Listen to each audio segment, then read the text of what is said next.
নমস্কাৰ এই মুহূৰ্তত আহি পৰিছে ৰাজ্যখনৰ বাবে ৰাতিপুৱাৰ কেইবাটাও বিগ ব্ৰেকিং নিউজ। আজি 17 মে অসমৰ লগতে ভাৰতৰ বিভিন্ন প্ৰান্তৰ পৰা এনে ধৰণৰ খবৰসমূহ নিতৌ চাবৰ কাৰণে চেনেলটো সাবস্ক্ৰাইব কৰি ভিডিঅ'টোত এটা লাইক কৰি দিব। এই মুহূৰ্তত জনাই আছো এটা ব্ৰেকিং নিউজ। আকৌ পিন্ধিব লাগিব মাস্ক। আহি আছে ভয়ংকৰ কোভিড-19। কোভিডৰ নতুন ঢৌ এতিয়া আৰম্ভ হৈছে। ইতিমধ্যে 31 গৰাকীকৈ লোকৰ মৃত্যু হৈছে। বিশ্বত পুনৰ কোভিড-19 সন্ত্ৰাস দেখিবলৈ পোৱা গৈছে। পুনৰ বতাহৰ দৰে বিয়পিছে কোভিডৰ নতুন ভেৰিয়েণ্ট। এই মুহূৰ্তত এটা ব্ৰেকিং নিউজ। আকৌ ঘূৰি আহিছে নেকি সেই দিনবোৰ, কিয়নো পুনৰ বতাহৰ দৰে বিয়পিছে কোভিডৰ নতুন ভেৰিয়েণ্ট। চীনৰ পাছত এছিয়া মহাদেশত কোভিডে লৈছে এইবাৰ ভয়ংকৰ ৰূপ। এই মুহূৰ্তত এটা উদ্বেগজনক খবৰ জনোৱাৰ চেষ্টা কৰিছো। এই পৰ্যন্ত এটা সপ্তাহতেই 31 গৰাকীকৈ লোকে প্ৰাণ হেৰুৱাইছে কোভিডত। হংকং আৰু ছিংগাপুৰত দ্ৰুত গতিত বৃদ্ধি পাইছে কোভিড-19।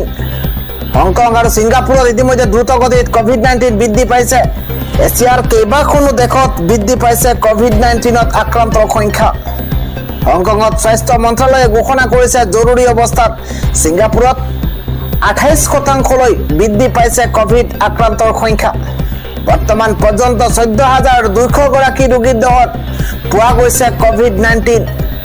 এই মুহূৰ্তত এটা উদ্বেগজনক ব্ৰেকিং নিউজ জনোৱাৰ চেষ্টা কৰিছো। কোভিডৰ দ্ৰুত সংক্ৰমণক লৈ প্ৰতিখন দেশলৈ প্ৰেৰণ কৰা হৈছে বিশেষ বাৰ্তা। আজি ৰাতিপুৱাৰ পৰৱৰ্তী আন এটা ব্ৰেকিং নিউজ। এবাৰ ভাৰত পাকিস্তানৰ যুদ্ধৰ মাজতে আন এটা ডাঙৰ খবৰ, কিয়নো গাজাত এইবাৰ ইজৰাইলৰ ভয়ংকৰ এয়াৰ ষ্ট্ৰাইক। যি ভয়ংকৰ এয়াৰ ষ্ট্ৰাইকত দুদিনতেই 120 গৰাকীও অধিক লোকৰ মৃত্যু হৈছে। আমি জনাই আছো আন এটা ৱাৰ্ল্ড ব্ৰেকিং, কিয়নো গাজাত ইজৰাইলৰ পুনৰ ভয়ংকৰ এয়াৰ ষ্ট্ৰাইক। দুটা দিনতেই 120 গৰাকীৰো অধিক লোকৰ মৃত্যু হৈছে এই এয়াৰ ষ্ট্ৰাইকত। ইজৰাইলৰ আক্ৰমণত ভাঙি তছনছ হৈছে গাজাৰ একমাত্ৰ হস্পিটেল। দুটা নিশা ধাৰাবাহিকভাৱে বিমানেৰে আক্ৰমণ চলিছে গাজাত। ইজৰাইলৰ আক্ৰমণত মৃত্যু হৈছে শিশু, বৃদ্ধৰ লগতে গৰ্ভৱতী মহিলাও। আমি জনাই আছো এটা বিশেষ খবৰ। আক্ৰমণ ইমানেই ভয়াৱহ আছিল যে গাজাৰ কেইবাখনো চহৰত মৃতদেহৰ খাৰী দেখিবলৈ পোৱা গৈছে। আক্ৰমণৰ পাছতে বেঞ্জামিন নেতান্যাহুৰ মন্তব্য। তেওঁ কৈছে যে পুনৰ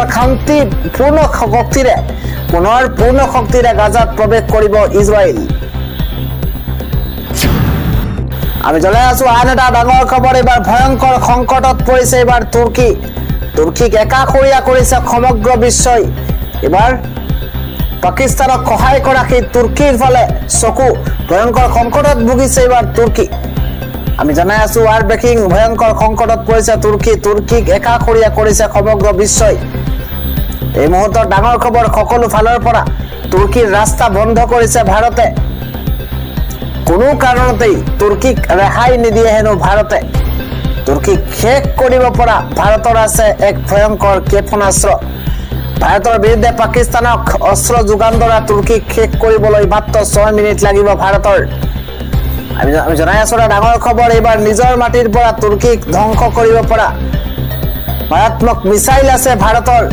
ভাৰতত বহু মাৰাত্মক ক্ষেপণাস্ত্ৰ আছে, যিয়ে শত্ৰু দেশত এক মুহূৰ্তৰ ভিতৰতে ধ্বংসলীলা সৃষ্টি কৰিব পাৰে। ভাৰতৰ আগত থিয় দিব নোৱাৰিব তুৰ্কীয়ে। ভাৰত আৰু পাকিস্তানৰ যুদ্ধত জঁপিয়াই পৰিছে তুৰস্ক। যদি তুৰস্কই ভাৰতৰ সৈতে যুদ্ধ কৰে তেন্তে দুদিনলৈও তুৰস্ক টিকি নাথাকিব। যদি ভাৰতে নিজৰ ভূমিৰ পৰা আক্ৰমণ কৰিব বিচাৰে তেন্তে অগ্নি মিছাইল হ'ব সৰ্বোত্তম বিকল্প। এইবাৰ তুৰ্কীৰ কোম্পানীক ভাৰতৰ পৰা বিদায় দিয়া হৈছে। পাকিস্তানক সহায় কৰা তুৰস্কৰ বিৰুদ্ধে কঠোৰ হৈ পৰিছে ভাৰত। আন এটা খবৰ হৈছে 2026ত বিজেপি হাৰিব, আমি কিং মেকাৰ হ'ম, মন্তব্য কৰিছে এইবাৰ অখিল গগৈয়ে। আমি জনাই আছো এটা পলিটিকেল ব্ৰেকিং নিউজ। 2026ৰ নিৰ্বাচনত বিজেপি হাৰিব, মন্তব্য অখিলৰ। অখিল গগৈয়ে কৈছে 2026ৰ নিৰ্বাচনত বিজেপি হাৰিবই। বিজেপিক হৰুৱাবৰ বাবে আমি নিশাৰে পৰাই আমাৰ প্ৰতিগৰাকী নেতাই কাম কৰিব। আমাৰ প্ৰতিজন নেতাই কাম কৰিব। 2026 যিয়েই চৰকাৰ নবনাওক আমাৰ ওপৰত নিৰ্ভৰ হ'বই লাগিব 2026 নিৰ্বাচনত ৰাইজৰ দলে কিং মেকাৰ হ'ব 2026 ৰাইজৰ দলেই হ'ব কিং মেকাৰ এখন পালেও 2026 কোনো কাৰণতে বিজেপিৰ জয় সম্ভৱ নহয় 2026 নিৰ্বাচনক লৈ অখিল গগৈৰ ডাঙৰ মন্তব্য এইদৰে মন্তব্য কৰা পৰিলক্ষিত হৈছে অখিল গগৈয়ে আন এটা খবৰ হৈছে আমাৰ একাংশ বিজেপি মানুহ বহুত তললৈ গৈছে হকুৱা হৈছে এইদৰে বিজেপিক কোনে এইদৰে মন্তব্য কৰিছে বিজেপিক লৈ এইদৰে কোনে ডাঙৰ মন্তব্য কৰা পৰিলক্ষিত হৈছে আমি কবিকে জনোৱাৰ চেষ্টা কৰিছো আমাৰ একাংশ বিজেপি মানুহ বহুত তললৈ গৈছে হকুৱা হৈছে বুলি মন্তব্য এটা বা দুটা ভোটত জিকা কংগ্ৰেছৰ লগতো মিলাবলৈ যায় 40 বছৰীয়া ৰাজনীতিত মোৰ এখনো পান দোকান নাই মোৰ সন্তানৰ কাৰণে মই একো সম্পত্তিৰ পাহাৰ বনাই যোৱা নাই কিন্তু আমাৰ একাংশ পঞ্চায়তৰ সভাপতি হোৱাৰ কাৰণে দৌৰা দৌৰি কিয় প্ৰশ্ন উত্থাপন হৈছে কোটি কোটি টকা ৰাস্তাৰ কামতো মই 1 টকাও কমিছন নাখাও একাংশ দলীয় নেতা কৰ্মীক ৰাজহুৱাকৈ নীতি শিক্ষাৰ পাঠ দিছে এইবাৰ মন্ত্ৰী চন্দ্ৰমোহন পাটোৱাৰীয়ে মন্ত্ৰী চন্দ্ৰমোহন পাটোৱাৰী কৈছে আমাৰ একাংশ বিজেপি মানুহ বহুত তললৈ গৈছে হকুৱা হৈছে এটা বা দুটা ভোটত জিকা কংগ্ৰেছৰ লগতো মিলাবলৈ যায় মোৰ সন্তানৰ কাৰণে মই একো সম্পত্তিৰ পাহাৰ বনাই যোৱা নাই কিন্তু আমাৰ একাংশ পঞ্চায়তৰ সভাপতি হোৱাৰ কাৰণে দৌৰা দৌৰি কিয় বুলি চন্দ্ৰমোহন পাটোৱাৰী ডাঙৰ প্ৰশ্ন উত্থাপন কৰিছে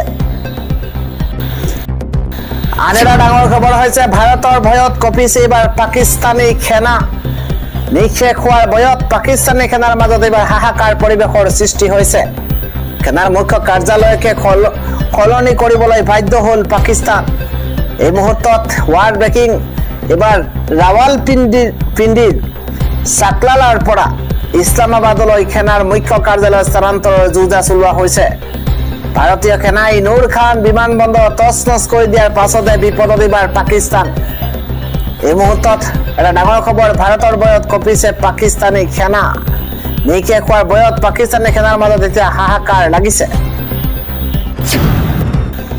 আজি ৰাতিপুৱাৰ আটাইতকৈ গুৰুত্বপূৰ্ণ খবৰ হৈছে গৌৰৱ গগৈ হ'ব পাৰে এপিচিচিৰ পৰৱৰ্তী সভাপতি আমি জনাই আছো আজিৰ দিনটোৰ আটাইতকৈ গুৰুত্বপূৰ্ণ খবৰ গৌৰৱ গগৈ হ'ব পাৰে এপিচিচিৰ পৰৱৰ্তী সভাপতি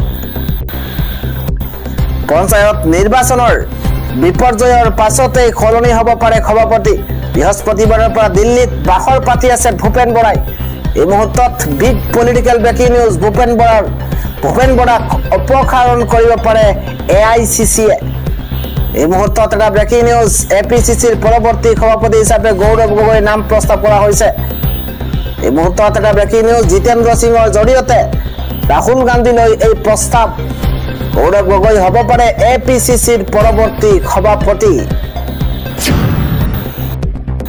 আন এক ডাঙৰ খবৰ হৈছে কেনেকৈ নিৰ্বাচন কৰা হ'ব আঞ্চলিক আৰু জিলা পৰিষদৰ সভাপতি সম্পাদক এই মুহূৰ্তত জনাই আছো ডাঙৰ খবৰ নতুন প্ৰক্ৰিয়াৰে নিৰ্বাচিত হ'ব এইবাৰৰ পঞ্চায়তৰ সভাপতি সম্পাদক 21 জুনৰ পৰা 10 জুলাইৰ ভিতৰতে গঠন কৰা হ'ব 2192খন গাঁও পঞ্চায়ত 21 জুলাইৰ পৰা 20 জুলাইৰ ভিতৰতে নিৰ্বাচন কৰা হ'ব আঞ্চলিক পঞ্চায়তৰ সভাপতি সম্পাদক নিৰ্ধাৰিত দিনতেই শপত গ্ৰহণৰ লগতে গঠন কৰা হ'ব 181খন আঞ্চলিক পঞ্চায়ত 21 জুলাইৰ পৰা 30 জুলাইৰ ভিতৰতে নিৰ্বাচন কৰা হ'ব জিলা পৰিষদৰ সভাপতি সম্পাদক আৰু নিৰ্ধাৰিত দিনতেই শপত গ্ৰহণৰ লগতে গঠন কৰা হ'ব 27খন জিলা পৰিষদ পূৰ্বৰ দৰে ৰাইজে নিৰ্বাচিত নকৰে সভাপতি সম্পাদকক প্ৰতিখন গাঁও পঞ্চায়তৰ সদস্যই আয়ুক্তৰ উপস্থিতিত প্ৰত্যক্ষভাৱে নিৰ্বাচন কৰিব সভাপতি সম্পাদকক চৰকাৰে বান্ধি দিয়া সময়ৰ ভিতৰত নিৰ্বাচন শেষ কৰিব আয়ুক্তই 1 আগষ্টৰ পৰা আনুষ্ঠানিকভাৱে কাৰ্য আৰম্ভ কৰিব এপি আৰু জেডপিচিৰ সদস্যসকলে সভাপতি সম্পাদকৰ বিৰুদ্ধে 2.5 বছৰ পৰ্যন্ত অনাস্থা প্ৰস্তাৱ আনিব নোৱাৰিব পঞ্চায়ত সদস্যই সভাপতি সম্পাদকৰ বিৰুদ্ধে 2.5 বছৰ পৰ্যন্ত অনাস্থা প্ৰস্তাৱ আনিব নোৱাৰিব পঞ্চায়ত সদস্যই নতুন প্ৰক্ৰিয়াৰে নিৰ্বাচন হ'ব এইবাৰৰ পঞ্চায়তৰ সভাপতি সম্পাদক আৰু 1 আগষ্টৰ পৰা আনুষ্ঠানিকভাৱে কাৰ্য আৰম্ভ কৰিব এপি আৰু জেডপিচিৰ সদস্যসকলে।